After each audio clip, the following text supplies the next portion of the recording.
Hai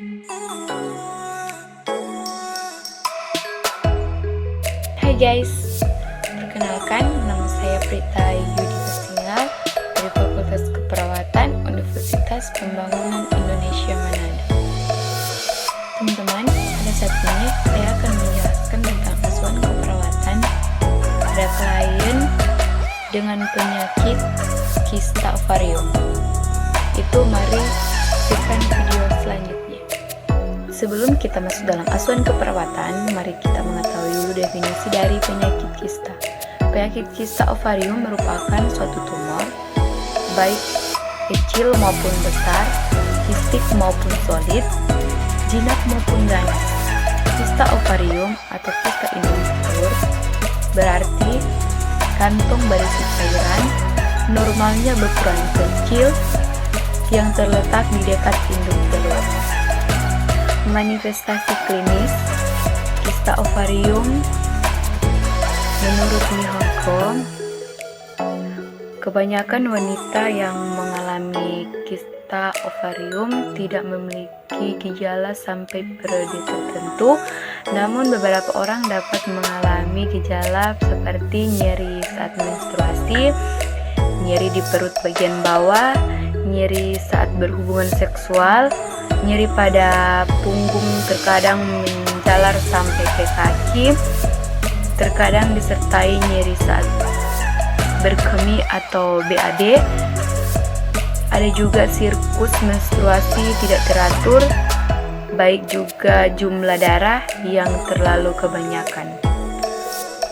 Fungsi ovarium yang abnormal dapat menyebabkan penumbuhan folikel yang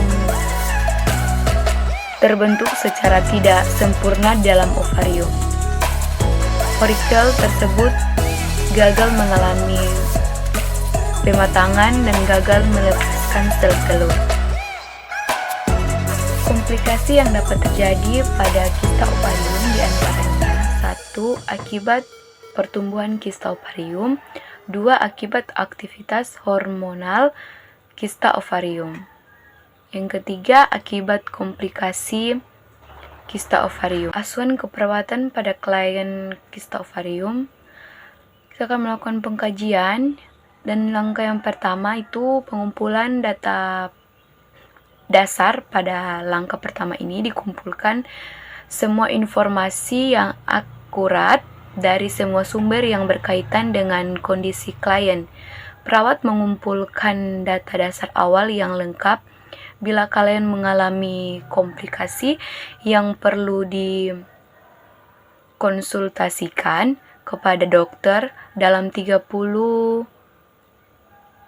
manajemen kolaborasi perawat akan melakukan konsultasi. Pengkajian atau pengumpulan data adalah pengumpulan semua data yang dibutuhkan untuk mengevaluasi keadaan pasien. Yang pertama itu identitas pasien. Seperti nama, dikajikan untuk mengenal atau memanggil agar tidak keliru dengan pasien-pasien yang lain. Kedua, umur, untuk mengetahui apakah pasien masih dalam masa reproduksi. Ketiga, agama. Keempat, pendidikan. Kelima, suhu atau bangsa. Yang keenam, pekerjaan. Dan ada juga alamat. Alamat dikajikan untuk memperoleh kunjungan rumah bila diperlukan. Kemudian ada alasan-alasan mengapa pasien datang. Tuliskan sesuai dengan ungkapan. Yang pertama ada keluhan utama.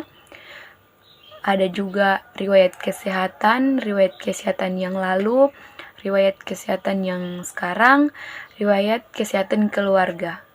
Yang berikutnya ada pola pemenuhan kebutuhan sehari-hari. Yang pertama nutrisi, dikajikan tentang kebiasaan makan. Yang kedua eliminasi, dikaji untuk mengetahui pola fungsi sekresi, yaitu kebiasaan buang air besar meliputi frekuensi.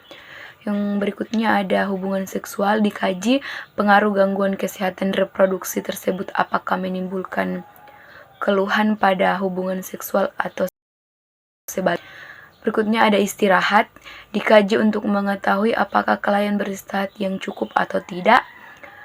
Personal hygiene, dikaji untuk mengetahui apakah pasien selalu menjaga kebersihan tubuh, terutama pada daerah genitalia. Berikutnya ada aktivitas, dikaji untuk menggambarkan pola aktivitas pasien sehari-hari yang termasuk dalam komponen-komponen pengkajian data objektif ini adalah pertama pemeriksaan umum yaitu keadaan umum, dikaji untuk melalui keadaan umum pasien baik atau tidak.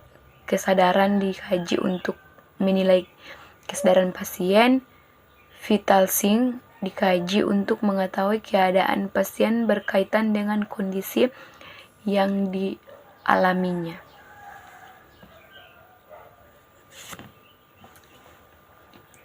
Yang kedua, pemeriksaan fisik. Pemeriksaan fisik dilakukan dari ujung rambut sampai ujung kaki. Pertama, kepala, dikaji untuk mengetahui bentuk kepala, kedalaman rambut, rontok atau tidak, kebersihan kulit kepala. Yang kedua, muka, dikaji untuk mengetahui keadaan muka, oeder atau tidak, pucat atau tidak. Mata, dikaji untuk mengetahui keadaan mata. Hidung, dikaji untuk mengetahui keadaan hidung, ada infeksi atau tidak. Telinga, dikaji untuk mengetahui apakah ada pengumpulan sekret atau tidak. Mulut, dikaji untuk mengetahui apakah bibir pecah-pecah atau tidak. Gigi berlubang atau tidak.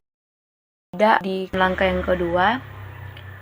yang kedua adalah interpretasi data dasar. Pada langkah ini dilakukan yang benar terhadap diagnosa atau masalah dan kebutuhan klien berdasarkan interpretasi yang benar dan atas data-data yang telah dikumpulkan. Dalam langkah ini ada yang dikumpulkan, diinterpretasikan menjadi diagnosa keperawatan dan masalah. Diagnosa keperawatan dapat diregakkan dengan kaitan dengan nama pasien, umur pasien, dan keadaan gangguan reproduksi. Data dasar meliputi data subjektif, data objektif. Berikutnya ada langkah yang ketiga, yaitu mengidentifikasikan diagnosa atau masalah potensial. Pada langkah ini, perawat mengidentifikasikan masalah atau diagnosa potensial lain berdasarkan rangkaian masalah dan diagnosa yang sudah diidentifikasikan. Langkah ini membutuhkan antisipasi jika memungkinkan dilakukan pencegahan sambil mengamati kondisi klien.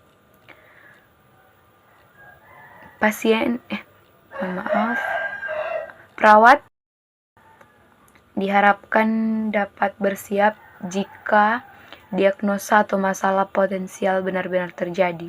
Langkah ini menentukan cara perawat melakukan asuhan yang Langkah yang keempat, mengidentifikasikan dan menetapkan kebutuhan yang memerlukan penanganan segera. Langkah keempat, mencerminkan kesinambungan dari proses manajemen keperawatan. Data baru memungkinkan saja perlu dikumpulkan dan dievaluasi. Beberapa data mungkin mengidentifikasikan situasi yang gawat di mana perawat harus bertindak segera untuk kepentingan keselamatan jiwa pasien. Langkah yang kelima, merencanakan asuhan yang menyeluruh. Rencana asuhan yang menyeluruh tidak hanya meliputi apa yang sudah teridentifikasi dari kondisi klien atau dari setiap masalah yang berkaitan, tetapi juga dari kerangka pedoman antisipasi terhadap kita tersebut atau pasien, Apa yang akan terjadi berikutnya?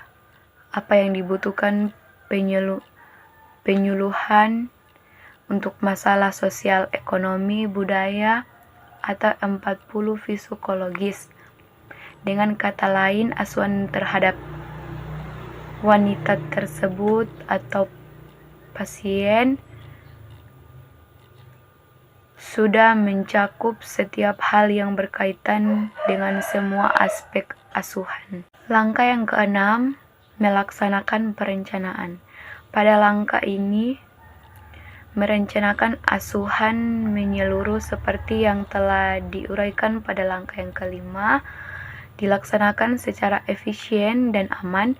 Perencanaan ini bisa dilakukan oleh perawat atau sebagaimana dilakukan oleh bidan dan sebagaimana dilakukan oleh klien atau anggota tim kesehatan yang bisa.